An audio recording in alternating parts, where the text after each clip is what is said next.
ഒരു ഇമ്പോർട്ടൻ്റ് കാര്യം നിങ്ങളോട് പറയാൻ വേണ്ടിയാണ് ഞാൻ വന്നത്. ഞാൻ ഒരു ഫിസിക്കൽ എഡ്യൂക്കേഷൻ ടീച്ചറാണ്. ഞാൻ ഇതിനു മുമ്പ് വർക്ക് ചെയ്തിരുന്ന ഒരു സ്കൂളുണ്ട്. ആ സ്കൂളിൽ എന്നെ സ്കൂളിൽ നിന്ന് പുറത്താക്കിയ ഒരു ദിവസം. ഞാൻ കാരണം എന്താണെന്ന് ചോദിച്ചപ്പോൾ എൻ്റെ അടുത്ത് പറഞ്ഞു ഡിസിപ്ലിനറി ആയിട്ട് അതിൻ്റെ ഭാഗമായിട്ട് എന്നെ പുറത്താക്കിയതാണ്. അപ്പോൾ ഞാൻ ചോദിച്ചു എന്താണ് ഞാൻ ചെയ്ത തെറ്റ്.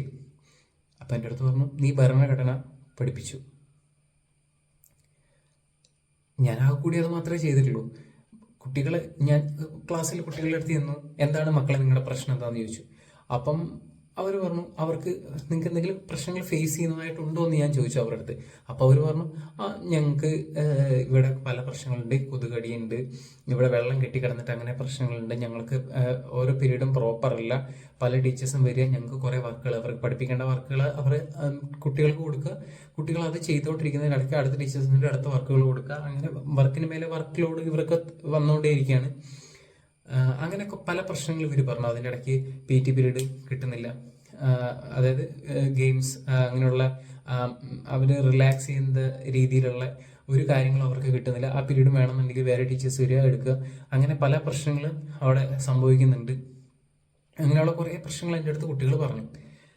ആ സമയത്ത് ഞാൻ പറഞ്ഞു നിങ്ങളുടെ കാര്യങ്ങളെല്ലാം കൂടെ നിങ്ങൾക്ക് ഇവിടെ ഒരു റെപ്രസെൻറ്റേറ്റീവ് ഉണ്ടല്ലോ, ഇലക്ഷൻ നടക്കുന്നുണ്ട്, അപ്പോൾ അത് വെച്ചിട്ട് നിങ്ങൾ കൊടുക്കാൻ പറഞ്ഞു. അവർ ആ പ്രോപ്പർ ചാനലിൽ കൂടി നിങ്ങൾ പോകാൻ പറഞ്ഞു. അപ്പോൾ അവർ പറഞ്ഞു അങ്ങനെ ഒരാളില്ല, ലീഡർ എന്ന് പറഞ്ഞിട്ട് ഒരാളാണ് ഉള്ളത്. അപ്പോൾ ആ ലീഡർ ഒരു ഗേളാണ്, ബോയ്സിനെ അങ്ങനെ നിർത്തലില്ല. ടീച്ചർ പറയും ഈ ഗേൾ നിൽക്കട്ടെ എന്ന് പറയും. അപ്പോൾ അവൾ നിൽക്കും. എന്നിട്ട് ഇലക്ഷൻ കഴിയും, ആ കുട്ടി ലീഡറാവും. എന്താ ചെയ്യുക, ചോക്ക് എടുക്കുക, ലീഡർ ആയെന്ന് ചോദിക്കുമ്പോൾ ലീഡർ പോയി ചോക്ക് എടുക്കുക, വരിക, വടിയെടുക്കുക, കുട്ടികളുടെ പേര് എഴുതി വെക്കുക, സംസാരിക്കുന്നവരുടെ പേര് എഴുതി വെക്കുക. ഇതാണ് അവിടെ നടക്കുന്നത്. അതിനു വേണ്ടിയിട്ടാണ് അവരുടെ ലീഡർ ഉള്ളത്. അപ്പം ഞാൻ പറഞ്ഞു ഇങ്ങനെയല്ല, ഇതിനു വേണ്ടിയിട്ടല്ല നിങ്ങൾക്ക് ലീഡർ വേണ്ടത്. ലീഡറിന്റെ ഡ്യൂട്ടി ഇതല്ല. ശരിക്കും ലീഡർ അല്ല വേണ്ടത്, അവിടെ റെപ്രസെൻറ്റേറ്റീവ് ആണ് വേണ്ടത്. നിങ്ങൾക്ക് ലീഡറും റെപ്രസെൻറ്റേറ്റീവും തമ്മിലുള്ള വ്യത്യാസം എന്താണെന്ന് ഞാൻ ചോദിച്ചു. അവർക്ക് അതുപോലും അറിയില്ല. അതുപോലും പറഞ്ഞു കൊടുക്കാണ്ടാണ് ഇന്നത്തെ സ്കൂളുകൾ കുട്ടികളെ വളർത്തുന്നത്. എൻ്റെ അടുത്ത് അതുപോലെ HM അടുത്ത ദിവസം വന്നിട്ട് എൻ്റെ അടുത്ത് പറഞ്ഞു നീ കുട്ടികളെ കൺട്രോൾ ചെയ്യുന്നില്ല, കൺട്രോൾ ചെയ്യാൻ നിനക്ക് പറ്റുന്നില്ല. കുട്ടികൾ പറയുന്നത് കേട്ടില്ല എന്നുണ്ടെങ്കിൽ അവരെ അടിച്ച് അവരെ ശരിയാക്കണം, അവരെ മനസ്സിലാക്കി കൊടുക്കണം. അപ്പം അവർക്ക് നമ്മളെ മേലൊരു പേടി വരും, അപ്പം നമ്മൾ പറയുന്ന അവർ കേൾക്കുമെന്ന് പറഞ്ഞു. അപ്പം ഞാൻ ആലോചിച്ച കാര്യം എന്താ വെച്ച് കഴിഞ്ഞാൽ കുട്ടികളെ അടിച്ച് പണിഷ്മെന്റ് കൊടുത്ത് ശരിയാക്കുകയാണെന്നുണ്ടെങ്കിൽ നാളെ കുട്ടികൾ ആ ഒരു തെറ്റ് എവിടെ അടി കിട്ടത്തില്ല എന്ന് തോന്നുന്ന സിറ്റുവേഷൻ വരുന്നോ ആ സിറ്റുവേഷനിൽ കുട്ടികൾ ആ തെറ്റ് പിന്നെയും ചെയ്യും. മനസ്സിലായോ? അതിന്റെ മെയിൻ എക്സാമ്പിളാണ് ഒരു ദിവസം HM അന്ന് വരാണ്ടിരുന്നു. അന്ന് കുട്ടികൾ എത്രത്തോളം അലമ്പ് കളിക്കാൻ പറ്റുമോ അത്രത്തോളം അവർ അത് ചെയ്തിട്ടുണ്ട്. അപ്പോൾ ഇവർക്ക് അറിയില്ല എന്തുകൊണ്ടാണ് ഇവരെ അടിച്ചത്, ഇതിലെന്താണ് തെറ്റ് എന്ന് അവിടെ പറഞ്ഞു കൊടുക്കാണ്ട് അവരെ ഒരു തെറ്റ് ചെയ്യുമ്പോഴും നിങ്ങൾ അങ്ങോട്ട് പോകരുത്, അവിടെ പണിഷ്മെന്റ്, ഇങ്ങോട്ട് ചെയ്യരുത്, അത് പണിഷ്മെന്റ്. എന്നാൽ അതുകൊണ്ട് എന്താണ് നിങ്ങൾക്ക് നഷ്ടം വരുന്നതെന്നോ അങ്ങനെയുള്ള കാര്യങ്ങൾ പറഞ്ഞു കൊടുക്കാണ്ട് വളർത്തി വരുന്ന കുട്ടികളാണ് നമുക്ക് ഇന്നത്തെ ഏറ്റവും വലിയ പ്രശ്നം. അങ്ങനെ വളർന്നു വരുന്ന കുട്ടികൾ എന്ത് ചെയ്യുന്ന വെച്ച് കഴിഞ്ഞാൽ നാളെ പോലീസിനെ പേടിച്ച്, നിയമത്തെ പേടിച്ച് ഇവിടെ ഒരു തെറ്റ് ചെയ്യാണ്ടിരിക്കും. അടുത്ത ദിവസം വേറൊരാൾ പറയുക നിയമത്തിൽ ഇങ്ങനെയുണ്ട്, നമുക്ക് ഇങ്ങനെ ചെയ്തു കഴിഞ്ഞാൽ ഒരു പ്രശ്നമില്ല എന്ന് പറയുകയാണെന്നുണ്ടെങ്കിൽ പിള്ളേരത് ചെയ്യും. കാരണം അവിടെ പണിഷ്മെന്റ് എന്ന് പറയുന്ന സാധനം ഇല്ല. അപ്പൊ അവർക്ക് തെറ്റെന്താണെന്നോ അവർക്ക് പറഞ്ഞു കൊടുത്ത് ചെയ്ത് കാണിച്ചു കൊടുത്ത് മനസ്സിലാക്കിയിട്ടില്ല. ആ സമയത്ത് കുട്ടികൾ എന്താ വെച്ച് കഴിഞ്ഞാൽ എനിക്ക് പണിഷ്മെന്റ് കിട്ടില്ല, സോ എനിക്കത് ചെയ്യാം, അങ്ങനെ ഒരു ചിന്തയിലേക്ക് കുട്ടികൾ മാറും. അതേപോലെ തന്നെ ഞാൻ HMന്റെ അടുത്ത് ചെന്നിട്ട് പറഞ്ഞു, അതായത് ഒരു ഫിസിക്കൽ എഡ്യൂക്കേഷൻ ടീച്ചർ എന്ന് പറഞ്ഞാൽ ഫിസിക്കലായിട്ടുള്ള കുട്ടികളുടെ കാര്യങ്ങളൊക്കെ പഠിപ്പിച്ചു കൊടുക്കേണ്ട, പറഞ്ഞു കൊടുക്കേണ്ട ഒരു വ്യക്തിയാണ് ഇനി ഞാൻ പറഞ്ഞു. അതുപോലെ അവർക്കൊരു ഗെയിമിൽ എക്സൈഡ് ചെയ്യണം എന്ന് ഉണ്ട് എന്നുണ്ടെങ്കിൽ ആ ഗെയിമിന് പ്രത്യേകമായിട്ട് സ്കൂള് അല്ലെങ്കിൽ മാനേജ്മെന്റ് അല്ലെങ്കിൽ അവരുടെ പേരൻസ് സ്പെഷ്യലായിട്ടൊരു കോച്ചിനെ വെച്ച് എലൈറ്റ് ആയിട്ട് അവർക്ക് എന്താ ഒരു നല്ലൊരു കോച്ചിങ് ഒരു കോച്ചിനെ വെച്ചാണ് കൊടുക്കേണ്ടതെന്ന് ഞാൻ പറഞ്ഞു. ആ സമയത്ത് HMന്റെ അടുത്ത് പറഞ്ഞ ഒരു കാര്യമുണ്ട്, ഈ ഞാൻ പറഞ്ഞ കാര്യങ്ങളൊക്കെ ശരിയാണ്, ബട്ട് നമ്മളുടെ സൊസൈറ്റിയിൽ ഇന്ന് പേരൻസിന് വേണ്ടത് ഒരു ഫിസിക്കൽ എഡ്യൂക്കേഷൻ എന്ന് പറയുന്ന ആ മേഖല നല്ലതാണെന്നുണ്ടെങ്കിൽ ആ സ്കൂളിലെ കുട്ടികൾ ഏതെങ്കിലും ഒരു ജില്ലാ തലത്തിൽ മെഡൽ അടിച്ചിട്ടുണ്ടാവണം. അങ്ങനെ പേര് കേട്ടിട്ടുണ്ടെങ്കിൽ അവിടുത്തെ ഫിസിക്കൽ എഡ്യൂക്കേഷൻ ടീച്ചർ ഗുഡ്. ആ ഡിപ്പാർട്ട്മെന്റ് വളരെ നല്ല ഡിപ്പാർട്ട്മെന്റ്. ഏതെങ്കിലും ഒരു സ്കൂളിന് ഫുൾ A+ കിട്ടിയിട്ടുണ്ട്, ഒരു കുട്ടികളും തോറ്റിട്ടില്ല എന്നുണ്ടെങ്കിൽ അത് പഠിത്തത്തിന് ഏറ്റവും നല്ല സ്കൂൾ എന്നുള്ളതായി. എന്നാൽ ഈ കുട്ടികൾക്ക് പഠിച്ചിറങ്ങി കഴിഞ്ഞ് കഴിയുമ്പോഴത്തേക്കും എന്തൊക്കെ അവരുടെ ജീവിതത്തിന് വേണ്ട കാര്യങ്ങൾ അവർ സ്റ്റോർ ചെയ്ത് വെച്ചിട്ടുണ്ട് എന്നുള്ളത് അതിനെപ്പറ്റി ആരും ചെക്ക് ചെയ്യുന്നില്ല. അതിനെപ്പറ്റി ആർക്കും ബോധമല്ല. ഒരു പേരൻസിന് അത് അറിയേണ്ട ആവശ്യമില്ല.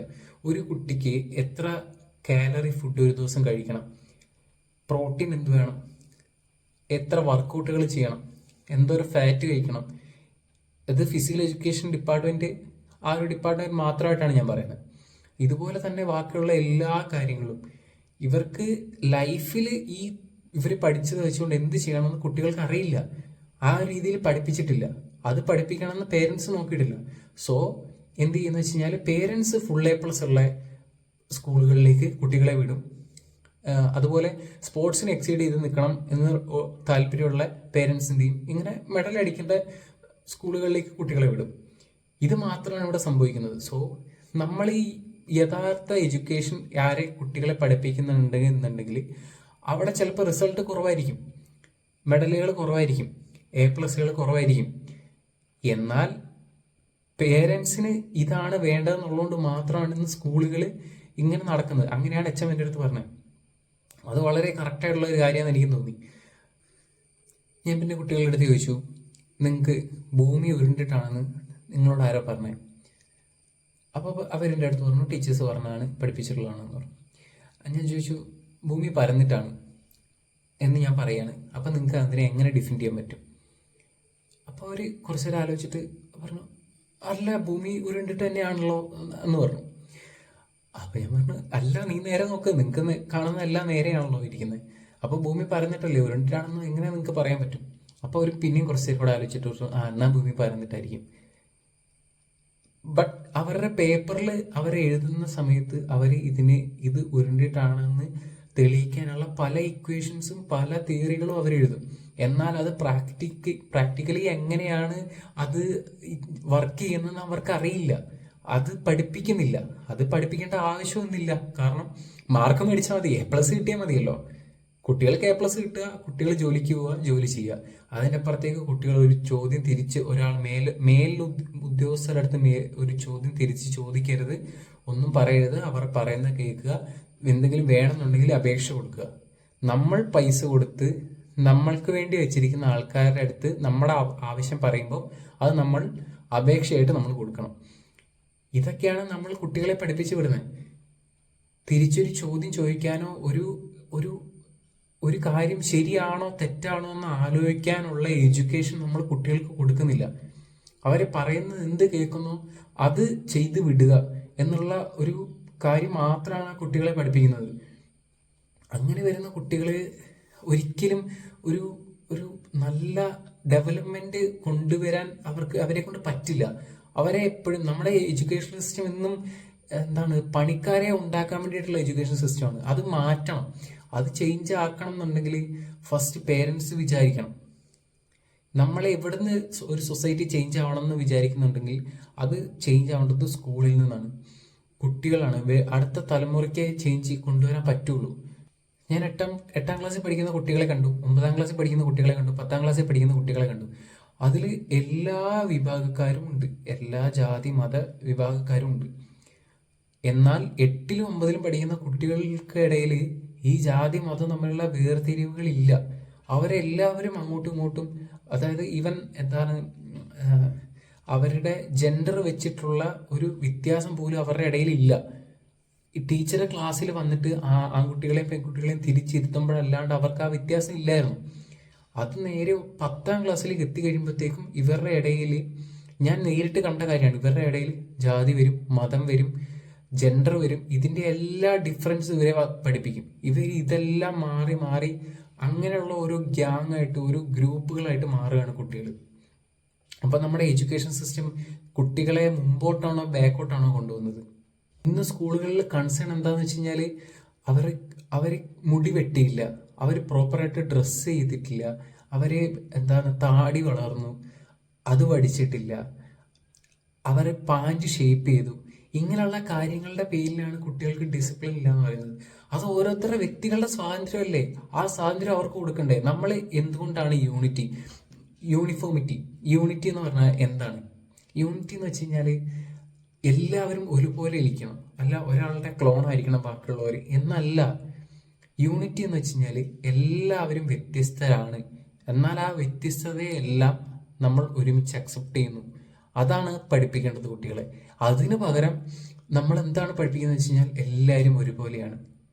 എല്ലാവരും ഒരുപോലെയാണെന്ന് വെച്ചാൽ എല്ലാവരും നിയമത്തിന് മുമ്പിൽ മാത്രമേ ഒരുപോലെ ഉള്ളൂ. അല്ലാണ്ട് അവര് ബാക്കിയുള്ള എല്ലാ കാര്യത്തിലും ടോട്ടലി ഡിഫറെന്റ് ആണ്. ആ ഡിഫറെന്റ് ആയിരിക്കുന്ന ആ വൈവിധ്യതയെ അക്സെപ്റ്റ് ചെയ്യാനാണ് നമ്മൾ പഠിപ്പിക്കേണ്ടത്. അതിന് പകരം ഡിഫറെന്റ് ആയിട്ട് നിൽക്കുന്ന ആൾക്കാരുടെ ഡിഫറെന്റ് ആയിട്ടുള്ള സാധനങ്ങളെ ഫുള്ള് നമ്മൾ കട്ട് ചെയ്യും. അത് ഫുള്ള് തെറ്റാണ്. ഞങ്ങൾ മേലെ ഇരിക്കുന്ന ആൾക്കാർ പറയുന്ന വഴിക്ക്, പ്രായമുള്ളവർ ചിന്തിക്കുന്ന വഴിക്ക്, അതാണ് കറക്റ്റ് ആയിട്ടുള്ള വഴി. അതിൻ്റെ അപ്പുറത്തേക്ക് പോകുന്ന ആൾക്കാർ ഫുള്ള് തെറ്റായിട്ടുള്ള ആൾക്കാരാണ് എന്ന് പറഞ്ഞാൽ പിള്ളേരെ മൊത്തം നമ്മൾ അവരുടേതായിട്ടുള്ള ചിന്തകളെ, അവരുടേതായിട്ടുള്ള യുണീക്നെസ്സിനെ ഫുള്ള് നമ്മൾ ഇല്ലാണ്ടാക്കി അവരെ ജസ്റ്റ് ഇവർക്ക് സൊസൈറ്റിക്ക് വേണ്ട ഒരു ഒരു ഒരു സാധനം, ഈ യന്ത്രം മാത്രമാക്കി മാറ്റുകയാണ് നമ്മളുടെ എഡ്യൂക്കേഷൻ സിസ്റ്റത്തിൽ കൂടി ഇന്ന് ചെയ്തുകൊണ്ടിരിക്കുന്നത്. എൻ്റെയൊക്കെ കുട്ടിക്കാലത്ത്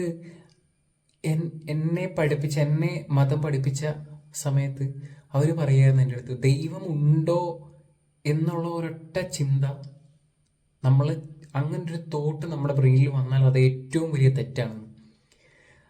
അങ്ങനെ നമ്മളെ പറഞ്ഞ് പേടിപ്പിച്ച് അത് വലിയൊരു തെറ്റാണ്, അങ്ങനെ ഒരിക്കലും ചിന്തിക്കരുതെന്ന് പറഞ്ഞ് പഠിപ്പിച്ച് നമ്മുടെ ബ്രെയിൻ അങ്ങനെ ആക്കിയെടുത്തു. അങ്ങനെ ഒരു ചിന്ത, അതായത് ദൈവത്തിന് ഓപ്പോസിറ്റ് ഒന്ന് ചിന്തിക്കാൻ പോലും കുട്ടികളെ പറ്റാണ്ട് ആണ് വളർത്തിയെടുക്കുന്നത്. അതേപോലെയാണ് ഇവർ സ്കൂളിലേക്ക് എത്തുന്ന സമയത്ത്, സൊസൈറ്റിയിലേക്ക് ഇറങ്ങുന്ന സമയത്ത് മുതിർന്ന ആൾക്കാർ പറയുന്നതിന് ഓപ്പോസിറ്റ് ഒരു വീടില്ല,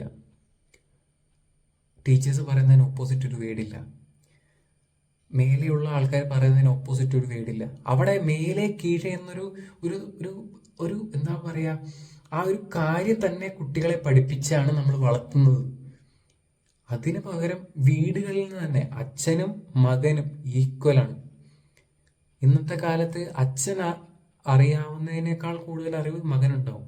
പല കാര്യത്തിലും അച്ഛനും ആയിരിക്കും അറിവ് കൂടുതൽ. രണ്ടുപേരും ഈക്വലി റെസ്പെക്ട് ചെയ്യണം. രണ്ടുപേരും ഫ്രണ്ട്ഷിപ്പിലാണ് പോകേണ്ടത്, ഫ്രണ്ട്സ് ആയിരിക്കണമെന്ന്. അങ്ങനെയാണെങ്കിൽ മാത്രമേ ഇപ്പം മകനൊരു കാര്യം എൻ്റെ അടുത്ത്, ഞാൻ അച്ഛനാണെന്നുണ്ടെങ്കിൽ എൻ്റെ അടുത്ത് പറയുമ്പോൾ അതൊരു കാര്യം ഉണ്ടോ എന്ന് ഞാൻ ചിന്തിക്കണം. അതിന് പകരം എൻ്റെ ശരിയിലേക്ക് എൻ്റെ മകനെ എത്തിക്കുകയല്ല ചെയ്യേണ്ടത്. നമ്മളൊരു കുട്ടീനെ വളർത്തേണ്ടത് ആ കുട്ടി ഞാൻ പറയുന്നത് കേട്ട് വളരാൻ വേണ്ടിയല്ല. അങ്ങനെയാണെന്നിട്ട് നമുക്കൊരു അടിമേനെ വരച്ചാൽ പോരെ. നമ്മൾ ഈ എത്രത്തോളം ഒരു കുട്ടി ഉണ്ടായി ആ കുട്ടി ഒരു പ്രായമാവുന്നവരെ എത്രത്തോളം പൈസ ചിലവാക്കുന്നുണ്ട്, ആ പൈസ വെച്ചിട്ട് ഒരു അടിമേനെ വെച്ച് കഴിഞ്ഞാൽ നമ്മൾ പറയുന്ന പോലെ എല്ലാ ആള് കേട്ടുള്ളൂ. നമുക്കങ്ങനെ നിർത്തിയാൽ പോരെ. നമുക്കപ്പോൾ എന്തുകൊണ്ടാണ് ഒരു കൊച്ചിനെ നമ്മൾ ഉണ്ടാക്കുന്നതിന് കാരണം എന്താ? നമ്മൾ പറയുന്നത് കേൾക്കാൻ വേണ്ടിയാണ് കുട്ടി എന്നുള്ള ചിന്ത നമ്മൾ മാറേണ്ട സമയം കഴിഞ്ഞു. ഈ കാലത്തും അത് ചിന്തിച്ചുകൊണ്ടിരുന്നിട്ട് കാര്യമില്ല. കുട്ടി അത് കേൾക്കത്തില്ല. അവർക്ക് ശരി തോന്നാതെ അവർ ചെയ്യും. ആ സമയത്ത് നിങ്ങൾ പിന്നെ ആ കുട്ടികളെ പിടിച്ച് വെച്ചുകൊണ്ട് അവരെ പണിഷ് ചെയ്തുകൊണ്ട് അവർ തെറ്റാണ്, അവർ ചീത്തയാണ് എന്ന് പറഞ്ഞ് അങ്ങനെ അവരെ റെസിസ്റ്റ് ചെയ്തിട്ട് കാര്യമില്ല. അതാണ് എനിക്ക് ഉറപ്പാണ്.